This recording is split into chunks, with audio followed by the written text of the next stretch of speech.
Hace 4 años cuando dicté esta materia. Entonces, hemos estado conversando sobre lo que es normalización. Y la normalización la podemos definir como una actividad colectiva encaminada a establecer soluciones para situaciones repetitivas. En particular, esta actividad consiste en la elaboración, difusión y aplicación de normas. También ustedes van a escuchar el término estandarización, que es el anglicismo. Pero lo correcto en castellano, que es la lengua que nosotros hablamos, es decir, normalización. La normalización ofrece importantes beneficios como consecuencia de adaptar los procesos, productos y servicios a los fines a los que se destinan, proteger la salud y el medio ambiente, prevenir los obstáculos al comercio y facilitar la cooperación tecnológica. Entonces, ¿por qué decimos que se protege la salud y el medio ambiente? Bueno, cuando hay reprocesos, esos reprocesos significan nuevamente gastos de energía, de materiales y de mano de obra. Y todo eso tiene un costo y todo eso pues genera desechos. Por ejemplo, la actividad industrial es altamente contaminante. La actividad industrial pues puede generar emisiones de CO2, puede generar efluentes, puede generar ruido. Entonces todo eso afecta de una u otra manera al medio ambiente y los usuarios que están a nuestro alrededor. Adicionalmente, es necesario normalizar los productos para poder colocarlos en el comercio internacional. Imagínense ustedes, hubo un incidente muy famoso en los años 20, creo yo, en España, que llegaron los bomberos a apagar un incendio y cada uno de los hidrantes tenía una medida diferente. Entonces, los bomberos no pudieron hacer un trabajo efectivo porque no tenían las conexiones adecuadas para todos esos hidrantes. La normalización se ha apoyado en la metodología por cuanto es necesario realizar mediciones adecuadas de las variables a normalizar. Y cuando hablamos de mediciones adecuadas, ¿qué creen ustedes que significará eso? A ver, por allí, Jennifer, ¿qué opina usted de lo que es una medición adecuada?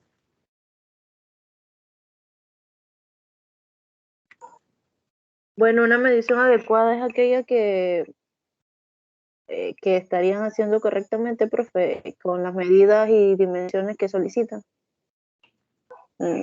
Según mi pensar, eh, no estoy segura de la respuesta en sí. Vamos a ver quién más. Por allí, David. David Lizarraga Quintero. ¿Qué opina usted al respecto?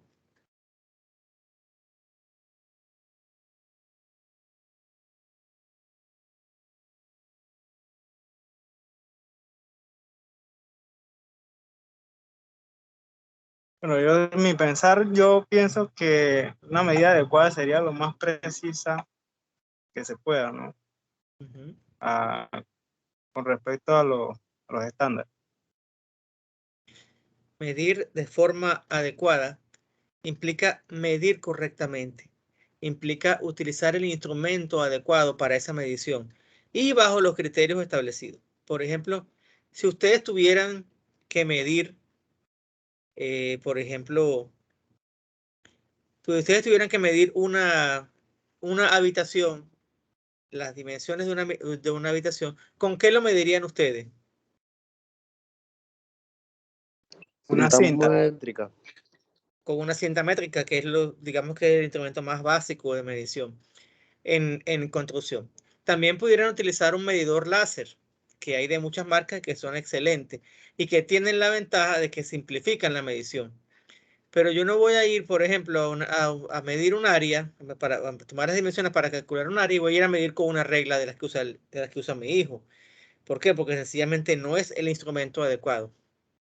Igual, si tuviéramos, por ejemplo, que observar algo que es muy pequeño, utilizaríamos una lupa o un microscopio. Entonces, hay que saber escoger el instrumento adecuado para cada una de las mediciones que vamos a realizar. No es lo mismo, por ejemplo, que tengamos que medir un eje fabricado en una tornería a tener que medir de repente el desgaste que tienen los cilindros del automóvil, los pistones del automóvil. Ahí se usan instrumentos diferentes. Hay el vernier y también hay el micrómetro, que eso pues es uno de los temas de las charlas. En el proceso de normalización se describen los instrumentos y procedimientos para medir las diferentes variables, las tolerancias de fabricación, procedimientos de inspección, entre otras cosas. Cuando hablamos de las variables, bueno, son muchas las variables que se pueden medir. Podemos medir longitudes, podemos medir también volúmenes, podemos medir presión, podemos medir temperatura. O sea, son muchas las variables que podemos medir. Cuando hablamos de tolerancia de fabricación, eso es porque cuando usted fabrica una pieza, la fabricación no es tampoco exacta. ¿Qué sentido? Que usted tiene un pequeño margen de error porque los instrumentos introducen error también, los instrumentos de fabricación, las fresas, los tornos, te dan cierto error también. Entonces, definen esas tolerancias, que es el más o menos. Los procedimientos de inspección, por ejemplo, cuando usted está inspeccionando un recipiente a presión, ¿ustedes han visto algún recipiente a presión?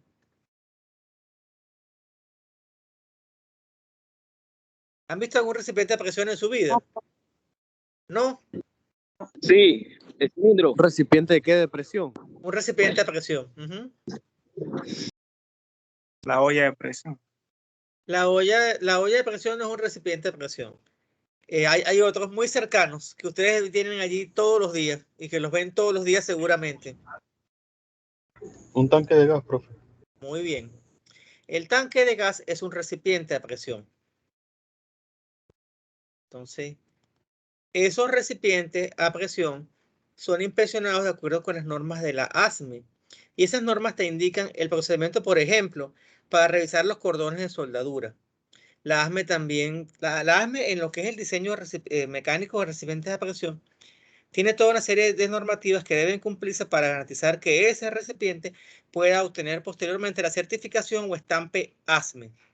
Y eso es bien importante, porque por ejemplo en la industria petrolera se exige en muchas aplicaciones tener la certificación ASME, por ejemplo en algunas veces en las tuberías, en las válvulas, hay muchas normas.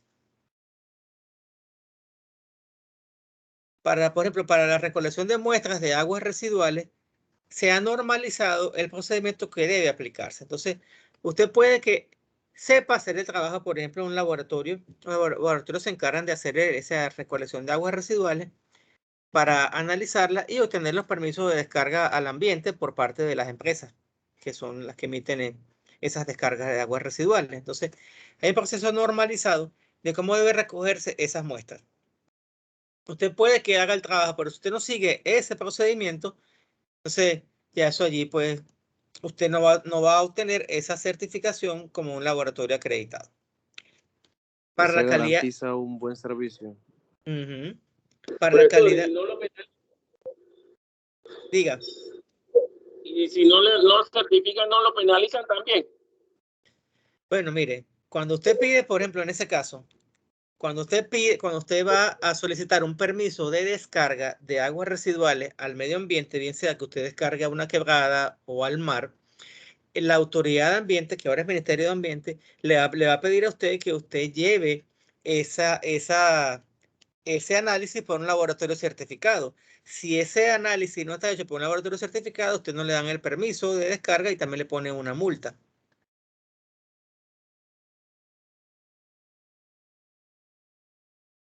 ¿Está respondida tu pregunta, Teófilo? Es correcto, pro. Para la calidad del aire, se han normalizado las características del mismo considerando concentraciones de polvo, aceite y humedad. ¿Algunos de ustedes por casualidad trabajan en la industria farmacéutica o en la industria alimenticia? Ninguno. Hola, ¿están allí, jóvenes? Yo no, profe. Sí. Sí, profe, aquí pero estamos, no no trabajo en trabajamos. industrial. La electromecánica y eso no tiene nada que ver con lo que usted preguntó. ¿En qué trabaja usted? Sería más sí, instalaciones industriales, electromecánicas, por lo menos como subestaciones eléctricas y cosas así. Ok, no tiene nada que ver con aire comprimido. Bueno, aire comprimido solamente sería cuando vamos a hacer las instalaciones de aire y cosas así ya, pero a nivel ya mayor, pues, ya en toneladas y cosas así. Ok. Les hago este comentario porque el aire comprimido junto con la electricidad es una fuente importante de energía que es usada en la industria para diferentes procesos. Entonces, las redes de aire comprimido se diseñan con una normativa. Dentro de las cosas que se deben considerar es el desnivel adecuado. Si mal no recuerdo, el desnivel para una tubería de aire comprimido está entre un 2 y un 3 por 1000, no por ciento, sino por 1000. ¿Por qué? Tiene que haber cierta pendiente para que en el punto más bajo de la red se recoja el agua que está presente dentro del aire y se pueda hacer un proceso de purga, es decir, sacar esa agua del sistema, porque el agua es sumamente dañina en los equipos neumáticos. Entonces, el aire, cuando usted comprime aire, ese aire succiona polvo del ambiente y también succiona agua. ¿Por qué? Porque hay humedad y cuando se comprime el aire, un volumen, por ejemplo, que inicialmente ocupa 8 unidades, es comprimido toda esa misma cantidad de aire hasta una sola unidad. Cuando se hace esa compresión hay cambios de presión y temperatura y por tanto ocurre la condensación. Entonces ese aire comprimido que usted usa va a tener agua y polvo y también va a tener aceite. ¿Perdón? ¿Quién habló por allí? ¿Tiene alguna pregunta? ¿No? Bueno. Yo creo que lo que más o menos se utiliza más... Dale, compañero. No, dale, primero, usted habló, comenzó. Que en lo que he visto más o menos que se utiliza efectos del aire, pero no comprimido, sino que hace tipo una bomba de vacío, es en el sistema contra incendio. Porque por lo menos donde estoy trabajando ahorita, ahí hay unos gabinetes que no pueden tener ni un poco de humedad. Entonces, en las secciones de abajo donde no hay gis, ahí tienen una espuma, que esa espuma le caen 2 o 3 gotas de agua y se hace una espuma completamente grande que cubre por completo por decirlo así, el cuarto. Pero donde están las gis, lo que hacen es que utilizan una especie de bomba de vacío que si hay incendio, sacan todo el aire hasta que el fuego se apague. Para que el incendio no se propague, porque uno de los componentes de la combustión es justamente el aire. Necesita el aire y un combustible también. Si no tienes oxígeno, mejor dicho, pues la combustión no es posible. A ver, Teófilo. No, lo que estaba hablando usted de la línea que quedaba con agua, esto es lo que puede poner secadores. Claro, exactamente. Gracias, porque para allá iba justamente. Entonces, les decía que ese aire tiene la humedad, tiene polvo y también tiene aceite. El aceite lo aporta el compresor. Entonces, ¿qué sucede? A medida que usted ejecuta un tipo de proceso u otro, y por eso está normalizado, no es lo mismo el aire que va a requerir un taller mecánico, que lo que me va a mover son herramientas neumáticas, que un taller de un chino donde uno lleva a reparar el carro, no es el mismo aire que requiere esa gente, por ejemplo, al aire que requiere una panadería industrial, porque imagínense que nos vendan un pan que tenga restos de humedad, de aceite y de polvo. Entonces sería muy malo para la salud, porque de paso el aceite ese de los compresores es un aceite altamente dañino. No es aceite comestible, no es aceite ese que compra uno en el supermercado, es un aceite industrial que es sumamente dañino para la salud. No sé, de acuerdo al tipo de proceso que usted requiera, hay unas normas de calidad de aire. Y esas normas de calidad de aire consideran 3 elementos: la cantidad de polvo, la cantidad de aceite y la humedad. Entonces, cuando quiero quitar la humedad, así como dijo Teófilo, pongo un secador, que es un dispositivo que se instala después del compresor para quitar toda esa cantidad de humedad que tiene el aire, hasta cierto punto, tampoco es perfecto. De acuerdo a la cantidad de polvo que yo desee, yo instalo diversos tipos de filtros para ir recogiendo ese polvo. Y también tengo equipos para recoger un poco el aceite. Y antes de, óigase bien, antes de tener un dispositivo neumático, por ejemplo, una electroválvula o un pistón, yo debo tener un filtro para recoger la humedad presente en la línea y también debo tener un lubricador. ¿Por qué? Porque el lubricador se va a encargar de suministrarle aceite especial para equipos neumáticos. ¿Está clara la idea? Sí, profe. Muy bien. Un poco lo que ha sido el recuento histórico de lo que es la normalización. En 1917, Alemania fue uno de los primeros países a nivel mundial en establecer normas industriales que son las famosas normas DIN o normas industriales alemanas. Eso DIN viene desde su nomenclatura en alemán. En 1926 se crea en Francia la Asociación Francesa de Normalización, AFNOR, mientras que en 1928 nace en Inglaterra o Gran Bretaña la British Standard Institution. Tenemos también las normas de la ASME que ya he mencionado, que es la American Society of Mechanical Engineers en Estados Unidos. Las normas de la Comité de Normalización Mecánica en Francia, que surgen a finales de la década de 1920. Posteriormente se pensó en establecer unas normas de ámbito internacional y se crea la International Federation of the National Standardizing Associations en 1930.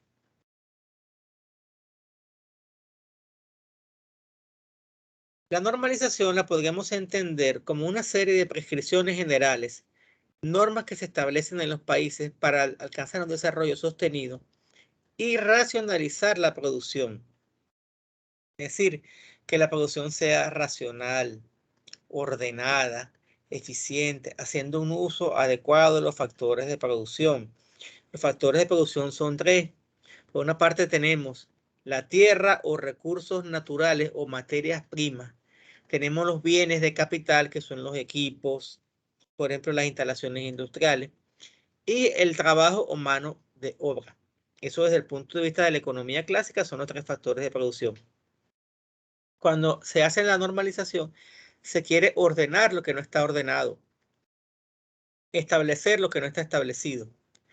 Es decir, conseguir una única respuesta ante un problema planteado por todas las personas que intentan resolverlo.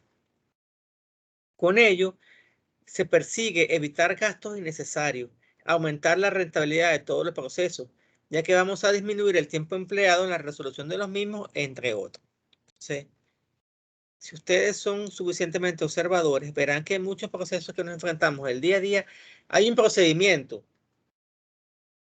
Cuando nos dicen que este es el procedimiento, nos están diciendo que esa institución ha normalizado el proceso. Y eso ha sucedido para que cuando usted cambie el operador, cuando cambie el asistente administrativo, el reemplazo de ese personal haga o ejecute los procedimientos de la misma forma que el usuario o el funcionario anterior y por tanto se mantenga, digamos, una calidad de servicio o atención a los clientes. Imagínense ustedes en el ámbito de la medicina. En el ámbito de la medicina hay también una serie de protocolos que se deben seguir. Y eso no es marca de normalización. Cuando uno va a viajar en un avión, ¿ustedes alguna vez han tenido la oportunidad de entrar a una cabina de un avión y ver lo que hacen los pilotos en pleno vuelo? Yo no. Sí, profesor, yo sí. ¿Qué hacen los pilotos cuando están en el vuelo?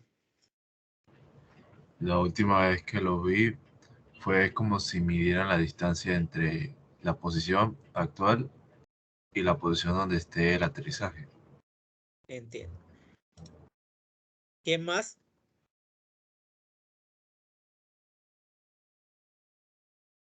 Bueno, yo una vez tuve la oportunidad.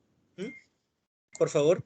Antes de despegar, revisan todos los sistemas, las válvulas, el combustible, los spoilers, los alerones. Básicamente revisan todos los sistemas antes de despegar. Muy bien. Y se han dado cuenta que ellos tienen una tablita y tienen ahí una lista de verificación o checklist donde van poniendo correcto. ganchitos, tic, tic, tic, haciendo todas las cosas.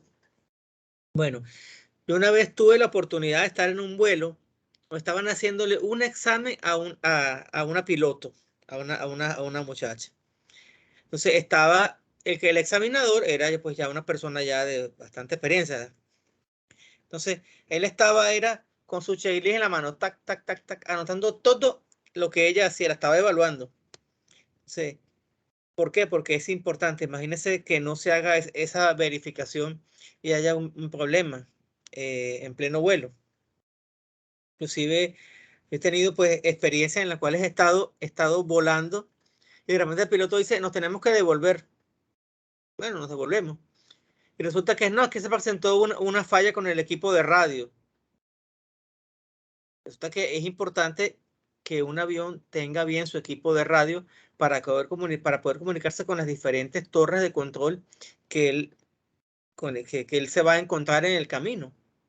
¿Por qué? Porque cuando usted ingresa a un espacio aéreo de otro país, usted debe reportarse. Porque si no se sospecha, bueno, este es un avión no identificado, entonces mandan a la Fuerza Aérea a que intercepte ese avión, inclusive los han volado. Entonces, por eso es que es importante que se cumplan todos esos procedimientos en una industria como la aviación, por ejemplo. Ahora, ¿qué es una norma? Es un documento técnico con las siguientes características. Contiene especificaciones técnicas de aplicación voluntaria. Son elaboradas por consenso de las partes interesadas, donde podemos tener fabricantes, administradores, usuarios y consumidores, centros de investigación y laboratorios, asociaciones y colegios profesionales, agentes sociales. Están basadas en resultados de la experiencia del desarrollo tecnológico. Las normas son aprobadas por un organismo nacional, regional o internacional de normalización reconocido. Por ejemplo, en Panamá tenemos la COPANIT, que es la Comisión Panameña de Normas Industriales y Técnicas. Las normas también deben estar disponibles al público. Ofrecen un lenguaje común de comunicación entre las empresas, la administración y los usuarios y consumidores. Establecen un equilibrio socioeconómico entre los diferentes agentes que participan en las transacciones comerciales. Son base para una economía de mercado y son un patrón necesario de confianza entre cliente y proveedor. ¿Y por qué son un patrón necesario de confianza entre cliente y proveedor? Porque a medida que han sucedido los avances científicos tecnológicos, ya nuestros proveedores no están cada día más lejos de nosotros. Por ejemplo, si nosotros observamos a nuestro alrededor, vemos que la mayoría de los productos son hechos ¿dónde? China. En China. En China o en la India, es decir, en general en Asia.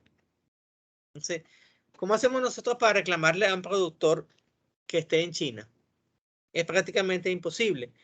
Cuando hace 100 o 200 años atrás, la cercanía entre productores y consumidores, la relación era más estrecha, había contacto directo. Tú le puedes reclamar cara a cara. Pero ahora, ¿cómo le reclama uno al productor que está en China? Es prácticamente imposible. Entonces, por ese motivo, se define unas especificaciones para un producto de tal manera que si ese producto no cumple con esas especificaciones, en teoría el mismo fabricante a través de su departamento de calidad debería rechazarlo. Y de esa manera la empresa mantiene a los clientes satisfechos y cuida un activo muy importante de las empresas que es su reputación. ¿Qué ventajas tiene la normalización para los fabricantes? Pues que racionaliza las variedades y tipos de productos. Disminuye el volumen de asistencia en almacén y los costes de producción. Entonces, es importante que las empresas fabriquen siempre bajo un mismo estándar. ¿Por qué? Para garantizar que siempre el producto que está vendiendo sea el mismo, claro, dentro de la variedad que ellos ofrecen. Por ejemplo, no es que nos quiera vender lo mismo, sino que, por ejemplo, el modelo, vamos a suponer automóviles, el modelo Toyota Corolla 1.8 es el Toyota Corolla 1.8 en este mercado. Que puede haber variación entre los diferentes mercados, sí, pero no quiere decir que, por ejemplo, que Ricardo Pérez de La Chorrera va a vender un Corolla y Ricardo Pérez de Tocumen va a vender otro Corolla. No puede ser. ¿Entienden la idea?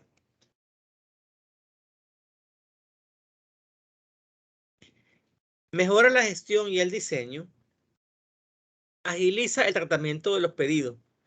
Lo mismo que te pida, mira, dame el producto con el código SKU 252834. Ah, bueno, mira, eso es un televisor pantalla plana de luces LED con estas especificaciones. Facilita además la comercialización de los productos y su exportación. Y simplifica la gestión de compras. ¿Alguno de ustedes ha trabajado en compras o abastecimiento o procura, como también se le llama? Ninguno. Algo así. Yo no, profe. Pues la trabajo del comprador. Poco. Bueno, miren, el trabajo del comprador es bien importante. Básicamente, es tan difícil la gestión de compra. Imagínate que ¿cuántas personas trabajan ahí en la CP, Teófilo? Como unas 10.000 más o menos, estimo yo. Sí, casi 10.000. Ajá. Imagínese usted que las 10.000 personas que trabajan en el canal fueran todas a comprar algo. Imagínense todo el tiempo que se perdería en eso. O que, por ejemplo, dígame un insumo que sea de uso muy común allá en la CP. Ahora mismo la mascarilla. Ah, bueno, cuando el comprador va a comprar mascarillas, tienen entre los usuarios que ponerse de acuerdo y definir unas especificaciones técnicas de las mascarillas. Mira, yo quiero una mascarilla KN95, color blanco, que las tiras sean de esta forma, que la caja venga de tanto, y te dan una especificación. Con esa especificación, el departamento de compras va a los diferentes proveedores y prepara un pliego y hace una solicitud de oferta. Y si está todo bien hecho, el comprador puede comparar las diferentes opciones de los proveedores y debería tomar la decisión considerando la parte técnica, garantizando que ese producto cumpla con las especificaciones que le dieron sus clientes, que a su vez son los requisitores o usuarios, y a la vez que el precio sea razonable. ¿Entiendes? Entonces, para poder comparar todo el producto entre pares. Es decir, no es que, como dicen por ahí comúnmente, hay que comparar manzana con manzana y pera con pera.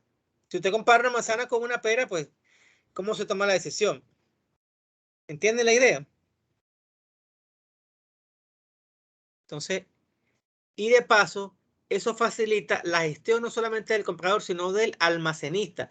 Cuando ese producto va a ingresar al almacén, ese producto tiene un código interno que le asigna la ACP, si es la ACP, que le asigna, qué sé yo, la cervecería, si es la cervecería. O sea, cada empresa le asigna un código a sus materiales. Y ese código de los materiales tiene que incluir la especificación y descripción técnica completa. ¿Para qué? Para que facilite la gestión de compra de almacén y todos los actores involucrados. ¿Se entiende la idea? ¿Se entiende la idea, jóvenes? Sí, profe. Sí, profesor. Cuando tengan alguna pregunta, pues no duden ustedes en hacerla. Para los consumidores, se establecen niveles de calidad y seguridad de los productos y servicios. Se informa de las características del producto. Se facilita la comparación entre diferentes ofertas. Para la administración, es decir, los entes reguladores, simplifica la elaboración de textos legales. Establece políticas de calidad medioambientales y de seguridad. Ayuda al desarrollo económico y agiliza el comercio. Por ejemplo, ¿qué se normaliza? Bueno, miren, los procedimientos de fabricación. Bueno, mira, yo quiero que usted me produzca un alimento, hablando de la industria alimenticia que a mí me gusta bastante. Yo quiero que usted me produzca un alimento para pollitos recién nacidos. Okay. Ese pollito recién nacido tiene una demanda energética y de nutrientes que no tiene, por ejemplo, una gallina ponedora. Entonces, el criador de los pollitos le notifica al productor, mira, yo quiero un alimento para mis pollitos que están recién nacidos. Entonces, ya se han establecido fórmulas con una nutrición desarrollada por veterinarios que dice, mira, un pollito de tantos días de nacido, entre tantos y tantos días, requiere esta nutrición. Entonces, esa nutrición pues ya está tabulada, estandarizada, y las empresas que hacen alimentos para animales deben cumplir con esos parámetros para alimentar de forma adecuada a los pollitos. Se normalizan las máquinas y herramientas. Si es, por ejemplo, una llave de 716, es una llave de 716. No es que dice 716 y va a ser de media. No, señor. Se normalizan los aspectos sociales para garantizar la convivencia. Entonces, ahí las leyes son normas. Los aspectos ambientales. La gestión y aseguramiento de la calidad. Procedimientos administrativos. La gestión de riesgos laborales. Por ejemplo, cuando uno va a hacer un trabajo en altura, bueno, si la altura es a partir de tantos metros, la persona tiene que ponerse, ¿cómo se llama? Yo ahorita no me acuerdo el nombre, es el chaleco, Arnés. el arnés, muchas gracias. El Después los arnés, 6 Después de pies de altura. 1,80 tiene que utilizar arnés. No, muy bien. después de 6 pies, pues. 6 Bueno, pies. sí, 6 pies o 1,80. Uno- Después de 1,80 debo utilizar el arnés y debo buscar la línea de vida, que es muy importante. Se normaliza el uso de los equipos de protección. Por ejemplo, hay ciertas áreas industriales que solamente requieren que usted use botas y casco, pero hay ciertas áreas que requieren lente, hay ciertas áreas que requieren también protector auditivo, hay ciertas áreas que requieren, por ejemplo, si es por ejemplo industria alimenticia, se requiere que te pongas cubrebota, que te pongas las batas, que te pongas redecilla. También se normalizan los procedimientos de inspección, las etiquetas de los productos inclusive se normalizan también. Algunos ejemplos de aplicación. El reglamento técnico de GNTI Copanit 23-395-99 Agua, publicado en la Gaceta Oficial número 23.942 del 7 de diciembre de 1999. Agua potable, definiciones y requisitos generales. Entonces, ahí en esa norma te indican qué condiciones debe cumplir el agua para que pueda ser considerada como potable. Otro ejemplo de aplicación. El Código de Calderas y Recipientes a Presión de ASME es una norma que establece normas para el diseño, fabricación y la inspección de las calderas y los recipientes a presión. Un componente a presión diseñado y fabricado de acuerdo con esta norma tendrá una larga vida de servicio útil que asegura la protección de la vida humana y la propiedad. Imagínense que una instalación industrial se coloque una caldera que no cumpla con esa normativa. ¿Trabajarían ustedes con confianza en una empresa así, donde la caldera no cumpliera con todos los requisitos de fabricación, inspección y demás? No, que va. Con confianza no, pero habría que hacerlo. Si le toca, le toca. Sí, es lastimosamente. Sí, claro. Tenemos esta familia de normas que son las ISO 9000, que son muy conocidas a nivel mundial, que han sido establecidas por la Organización Internacional para la Normalización o ISO. Se pueden aplicar en cualquier tipo de organización o actividad orientada a la producción de bienes o servicios. Las normas recogen tanto el contenido mínimo como las guías y herramientas específicas de implantación como los métodos de auditoría. Otro ejemplo, las normas ISO 14000, que es un conjunto de normas que cubren aspectos ambientales. Destacamos allí la norma ISO 14001, un estándar internacional de gestión ambiental publicado en 1996, tras el éxito de las normas ISO 9000 para sistemas de gestión de la calidad. Por ejemplo, mucha gente le causaba gracia a esto. La norma DGNTI Copanit 241-2013 tiene por objeto establecer las características y especificaciones de calidad, inocuidad, empaque y etiquetado que deben cumplir los huevos de gallina o Gallus domesticus, nacionales o importados para consumo humano. Por cierto que de esto yo tengo una anécdota. En una oportunidad yo trabajé para Productos Toledanos hace ya un par de años y trabajaba en esa planta, la planta donde se lavaban, clasificaban y empacaban los huevos. Entonces, la normativa nacional te clasifica los huevos de acuerdo al peso. Entonces, tenemos huevos que ya llaman piwi, huevo chico, huevo mediano, huevo grande y huevo jumbo. Entonces, la normativa se hizo en base a docena. Por ejemplo, la docena de huevos, si se considera que es mediana, debe estar entre un peso determinado. De tal manera que el peso promedio de un huevo es 56,9 gramos para un huevo mediano. Entonces, una vez hicieron un reclamo. Y miren lo que hizo la persona. La persona es maliciosa. Compró un cartón de huevos. Pesó huevo por huevo. Y después llegó y dijo que había un huevo que no cumplía con la normativa de mediano. Entonces, esta persona fue a la Codeco. La Codeco citó al vendedor y citó a la empresa, que en este caso era Toledano, a una conciliación. Y resulta que la persona perdió porque la normativa establece que, que la clasificación es por docena. Y ya, hasta ahí llegó el asunto. ¿Qué les parece eso? O sea que no importa si el peso de un huevo es menor, mientras que otro huevo No. como que los niveles. Exactamente. Pero eso es ¿por qué? Porque en teoría, si no me equivoco, bueno, lo pueden consultar. El peso es alrededor de 56,9. Pero si tienes, hay una tolerancia. Entonces, la persona estaba reclamando que el huevo puntualmente no pesaba eso, pero resulta que todo el empaque cumplía con lo que establecía en la normativa. Entonces, estaba cumpliendo. Así que eso no pasó de allí. Pero es un mal rato que le causó eso a la empresa. Yo le hubiera regalado una bandeja de huevos, profe, para que no molestara más nunca. Bueno, al final no recuerdo, eso fue hace ya varios años que se hizo. Pero es cierto que la Codeco, aplicando con la normativa en mano, falló a favor de la empresa. Le dijo que el cliente no tenía nada que reclamar, porque realmente fue con mala intención. Realmente, porque una persona cree que se van a poner con una balanza a pesar huevo por huevo. Eso, ¿verdad? Que no. Claro. ¿Por Te da qué? ganas de molestar. Correcto. ¿Por qué creen ustedes que hay esa normativa?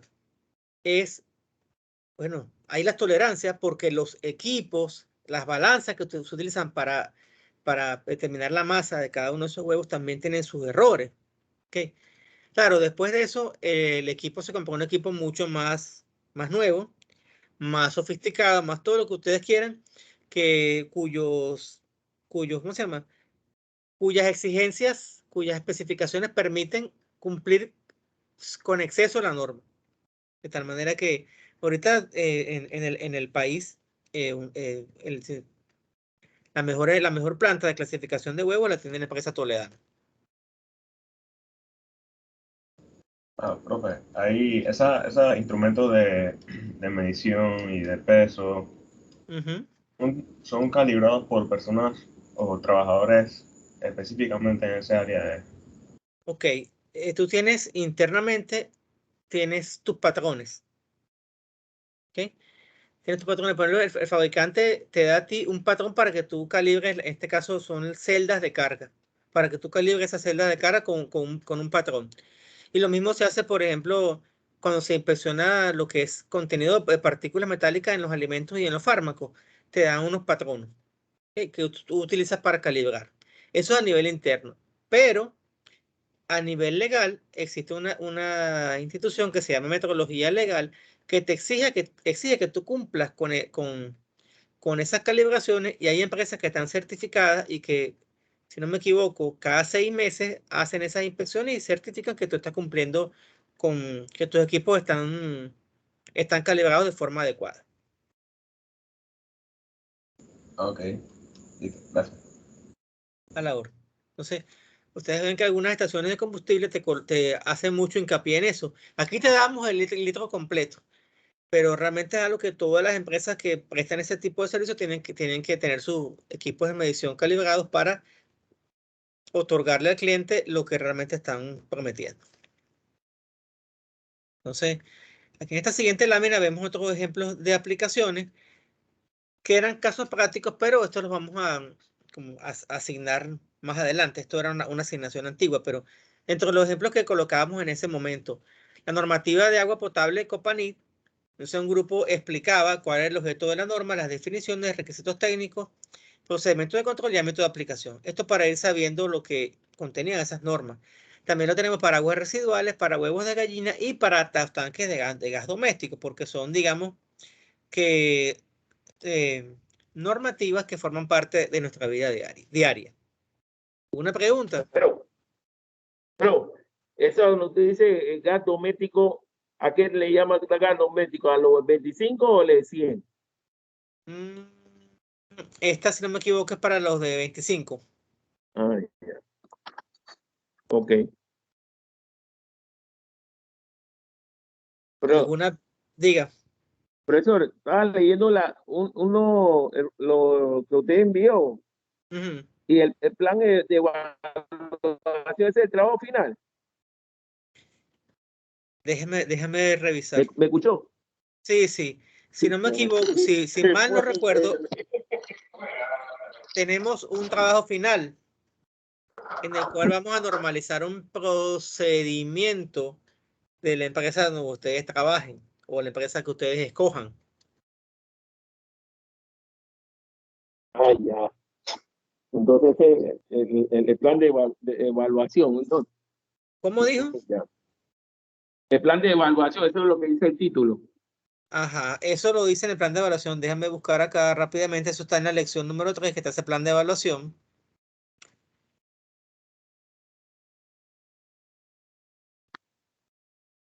Denme un segundo acá. En el plan de evaluación, que está en la presentación número 3, tenemos el examen parcial, el trabajo final, los casos prácticos y las exposiciones. Entonces, el trabajo final, pues les voy a mandar oportunamente los lineamientos, pero básicamente es describir un proceso y proponer una normalización. ¿Ok? Tengo los puntos, tengo que buscar los puntos y asignárselos posteriormente, no se preocupen por eso. El examen, como les he comentado, es pues, un examen escrito, que ahora, bueno, con este tema de la pandemia tendremos que hacerlo vía Google Forms. Pregunta de selección múltiple o verdadero y falso. Todavía no he pensado mucho al respecto. Casos prácticos que, bueno, ya les adelanté un poco. Vamos a mandar que ustedes analicen con su grupo de trabajo alguna norma. Y, por supuesto, las exposiciones. Creo que vamos a tener que hacer algunos cambios, puesto que tengo más gente de la que yo pensaba al principio. ¿Alguna pregunta? Así, profe, una pregunta un poco fuera de lo que ya es el tema de la clase. Usted tiene un grupo en Teams de metrología y normalización, o sea, de la clase. Miren, no lo he creado. Fue la semana pasada que me dieron el usuario institucional de la Latina. Que bueno, espero que nos sigamos conectando a través de Teams. Vamos a ver cómo se comporta mi computadora la semana que viene. Ok, es que no, solo la pasada porque como no podía entrar a muchas clases, entonces pensaba que estaba fuera o algo así, pero bueno, ya sé que no hay. ¿Alguna otra pregunta más, comentarios?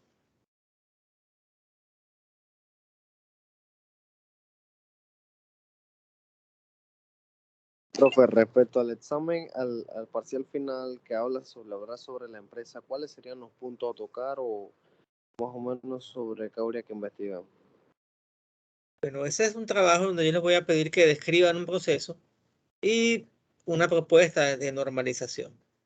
Entonces, posteriormente les voy a enviar cuáles son los puntos que van a desarrollar en ese trabajo final.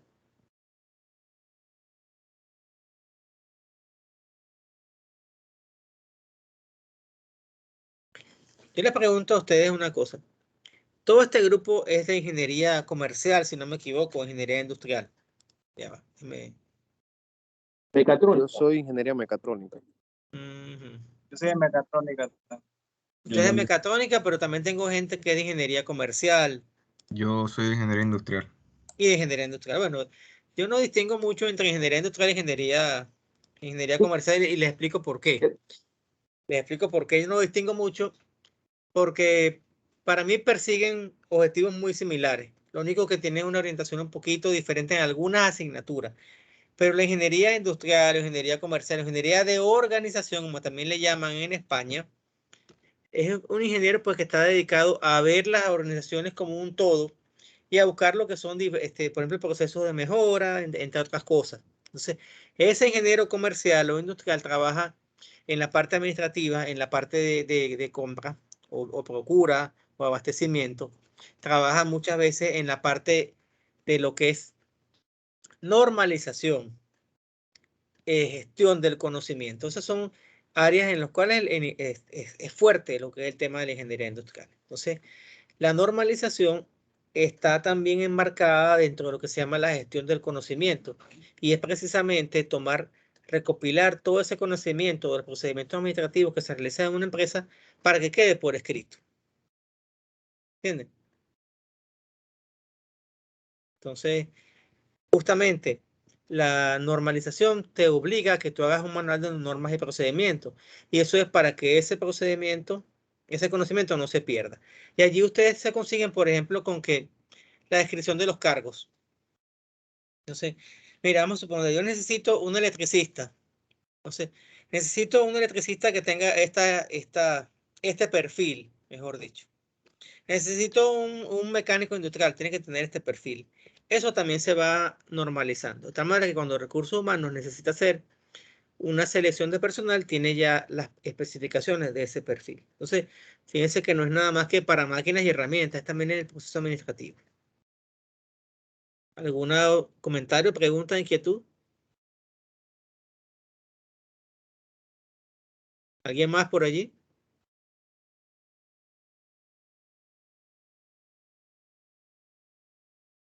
Todo claro. No hay ningún tipo de pregunta, ni comentario, ni nada.